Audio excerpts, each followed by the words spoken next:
Una vez más, la arquitectura política mundial está en juego. Las reglas cambiaron con la llegada de Donald Trump a la Casa Blanca. Las relaciones entre los países más desarrollados no fueron las mejores desde los últimos encuentros en Hamburgo y la cumbre del G7 en Canadá. El America First alteró el tablero político. Hace 10 años, con el estallido financiero en Wall Street, el G20 sirvió como herramienta para alcanzar acuerdos de urgencia entre las potencias y el resto del mundo. Esta fue una demostración de cómo los líderes mundiales entendían el multilateralismo. Hoy, esta manera de vincularse y gobernar el mundo está en crisis. Para los chinos y los europeos, el neoproteccionismo, impulsado por Trump, es una de las principales amenazas para la globalización, pero no deja de ser para muchos una tentación. La caída del multilateralismo se produce en un momento de profunda mutación del poder mundial. El resquebrajamiento de la Unión Europea con la salida de Gran Bretaña constituye un ejemplo de cambio de época. El Acuerdo de París, alcanzado en 2015, se convirtió en una de las principales víctimas de la ruptura del multilateralismo.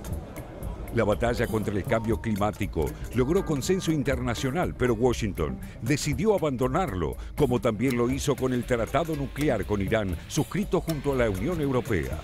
Esta semana, la ONU reportó que las emisiones de gases de efecto invernadero se agravan y que los países deberían triplicar sus esfuerzos para limitar el calentamiento a 2 grados. There's credible evidence that countries are not doing enough, and we really need to do better. To take the case of the G20, which is around 80% of global emissions, clearly not on track to implement their NDCs. Trump no cree que la situación sea tan grave.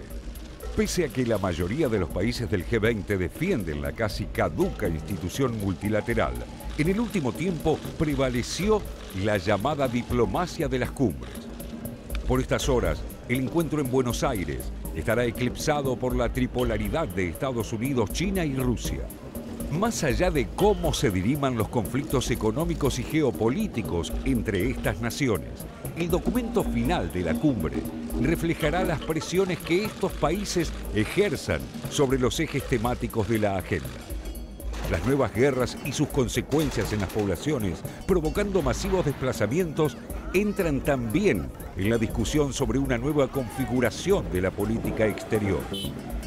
La crisis de refugiados despierta además el endurecimiento de las posiciones de varios países con respecto al ingreso de migrantes. Italia y Estados Unidos buscan aliados para reforzar una política más restrictiva. Muy atentos sobre este punto también se mantienen Berlín y otros países de la Unión Europea, entre ellos España, que asumió un rol protagónico en la política migratoria de Europa. Por su parte, México padece la cruda realidad ante las constantes amenazas de Trump con cerrar la frontera. ACNUR abogó por un pacto mundial que intentará aprobar en las próximas semanas. La Organización de la ONU recordó que hay más de 68 millones de personas que huyen de la violencia en todo el mundo. Las tensiones geopolíticas también sobrevuelan el centro de convenciones.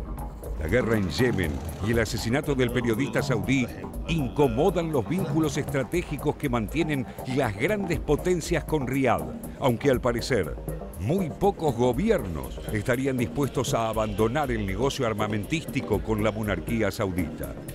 And I think we are close to create the conditions for the possibility for peace talks to start, and that would be an extremely important objective. And of course, Saudi Arabia is absolutely crucial for that purpose, and I'm ready to discuss it with the Crown Prince or with any other Saudi officials, because I believe it is a very important objective at the present moment. En estas nuevas modalidades de relaciones que fragmentan el sistema multilateral, Trump cerró un tratado de libre comercio, el nuevo NAFTA con México y Canadá. A esta altura, cada uno hace su juego. Los Sherpas, quienes darán forma al documento final de la cumbre, anticipan un cierre complejo en lo que se refiere a lograr una promesa de cooperación internacional. If the final communique here does not contain a statement, no matter how caveated, then I think it will be seen as as a major step backwards. And so I think trade and protectionism becomes the defining issue, just as climate change was in Hamburg. A un año del verano en Hamburgo, el G20 intentará sobrevivir a la crisis de un modelo cuestionado, sin que se vislumbre aún la forma de un nuevo orden mundial.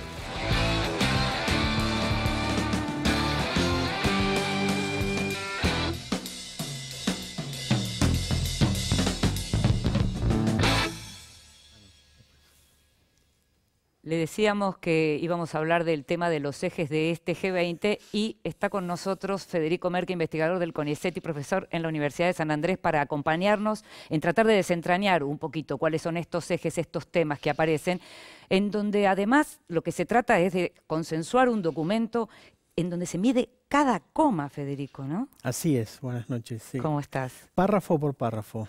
Y están en eso. Y están en eso. Entiendo que el tema de cambio climático es lo que más debate está generando.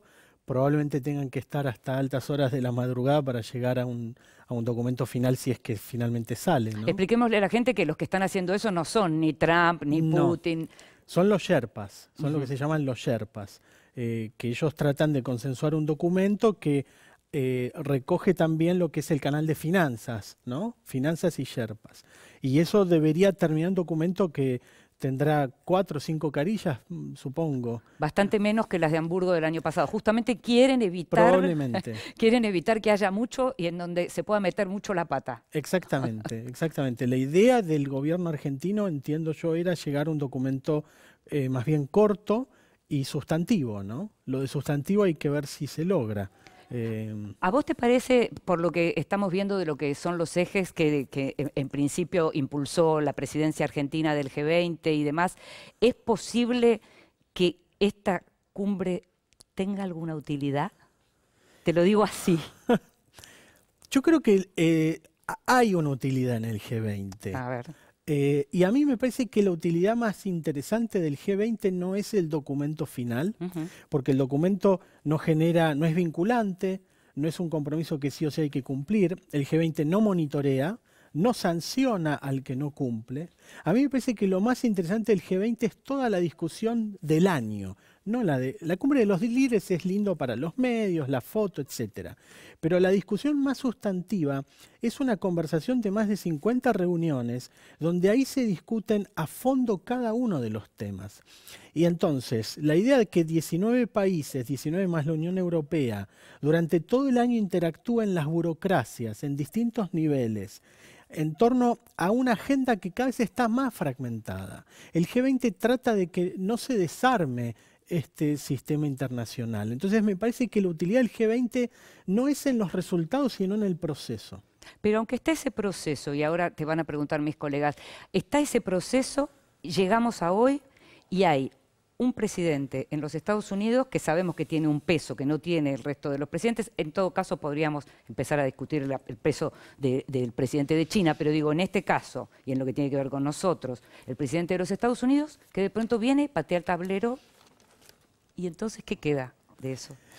Ese riesgo está, pero yo creo que igual, aunque Trump patee, habría que ver qué significa patear el tablero, ¿no? Sí.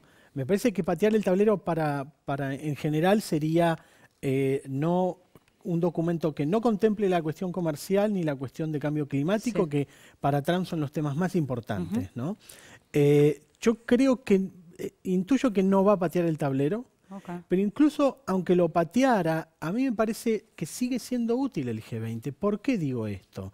Porque hoy el mundo atraviesa un proceso de fragmentación, de mucha heterogeneidad de intereses, de valores y de preferencias, abierto, cerrado, inmigración, etc. En un sur que se ha expandido, y esa expansión del sur es la que ha generado esta fragmentación del orden global. Entonces el G20 me parece que cumple un rol muy importante en juntar países que son muy distintos, como China y Estados Unidos, como Arabia Saudita y la Argentina. Y un mundo en este momento sin G20 yo creo que sería mucho más anárquico y más descoordinado que un mundo con G20. Entonces esto no hay que verlo como que en Buenos Aires se resuelve todo o estalla, sino como una conversación con postas, ¿sí? Y que lo que no se logre en Buenos Aires probablemente se va a patear para adelante, que es Japón, la próxima presidencia. Esto es una película. Quizás como está acá en Buenos Aires estamos con mucha expectativa de que acá se resuelvan finalmente los problemas de la agenda internacional. Yo no tengo ninguna expectativa en relación a eso, pero con mantener la conversación en movimiento creo que eso es un logro. Hay dos vertientes dentro del G20. Una son los ministros de finanzas, los originales, digamos, los del 99, y los otros son los yerpas, que son los políticos que, además de ayudar a quienes escalan el Himalaya, en este caso secundan al presidente. Es decir, economía y política. Y de los dos, ¿cuál se impone a la hora de tomar la decisión? Es una buena pregunta. Yo creo que hoy cada vez más el G20 inicialmente era muy fuerte el canal de finanzas, ¿no? Con el paso de las cumbres fue ampliando la agenda política. Entonces hoy me parece que hay una conversación muy de igual a igual entre el canal finanzas y el canal político. Comercio viene de finanzas, pero cambio climático está más del lado del canal político. En esta cumbre no fue tan clave, pero en Hamburgo se habló mucho de migraciones, por ejemplo. Y migraciones era del canal de Sherpas, no del canal de finanzas. Entonces me parece que eso es interesante explorar en el G20. El G20 viene absorbiendo cada vez más temas. El desafío en todo caso es qué instrumentos le damos al G20 para poder canalizar esos temas. Porque si a los mismos instrumentos le sobrecargamos con temas, no va a ser eficiente el G20 en ese sentido, ¿no? Sí, muy interesante porque justamente migraciones fue uno de los temas de debate acá donde algunos siguen pidiendo que se trate y que se incorpore formalmente y otros que se resisten cuando ya se han incorporado otros canales como género y igualdad de género y demás. Pero yo te quiero preguntar, cuando empezó este G20 en Argentina, hubo un juego entre los cancilleres, en las cumbres de los cancilleres, donde se ponía el tablero del escenario de las reglas del comercio, la OMC. El resultado general, que de este es no puedo decir que es un multiple choice, pero fue un juego así, dio por resultado que todos querían cambiar la OMC, o querían cambiar el organismo y las reglas de la OMC, ayornarlas. Justamente el problema de comercio es uno de los que genera más diferencia. Mi pregunta es, ¿está en juego la OMC, más allá de que no sea vinculante, el futuro de la OMC y de los arbitrajes y todo lo que está ocurriendo con Estados Unidos ahí, que frena nombramiento de jueces? ¿Está en juego con lo que se acuerde aquí, por ejemplo, y el año que viene?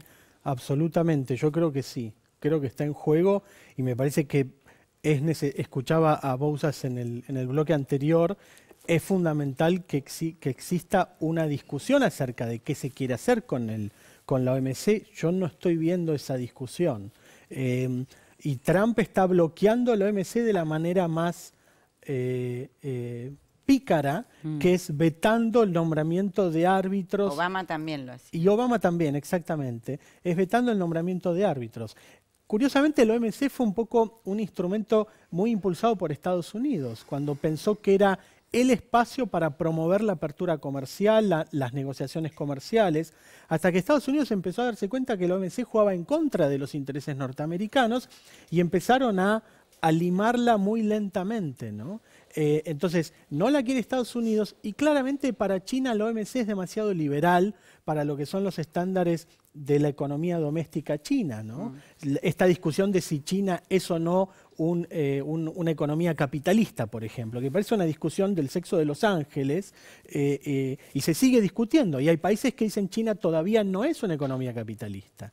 Y esto tiene que ver con si aceptan o no de manera completa las reglas de la OMC, cosa que no está haciendo China. Federico, explicabas recién que los documentos del G20 no son vinculantes, no obligan. Tenemos un personaje central, Donald Trump, al cual tampoco lo obligan ni siquiera en los acuerdos firmados previamente por Estados Unidos. En ese punto diría que no le va a atar las manos nada de lo que salga en el documento, pero también planteabas tu punto de vista sobre que es un mecanismo de postas y no hay que medirlo como un éxito o un fracaso lo que resulta el documento. Pero ¿hay países o hay sectores, ya sea Estados Unidos, Unión Europea, China, que piensan estas reuniones del G20 en términos de éxito o fracaso. ¿Qué sería un éxito o fracaso para algunos de ellos el resultado? ¿Cómo se mide esta reunión del G20 desde ese punto de vista? Es interesante, es muy complejo eso. Me parece que no hay una métrica para medir que esto sale bien o fracasa.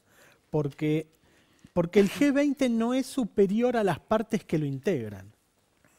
En una organización internacional institucionalizada, esa organización es superior a sus miembros. Acá eso no existe.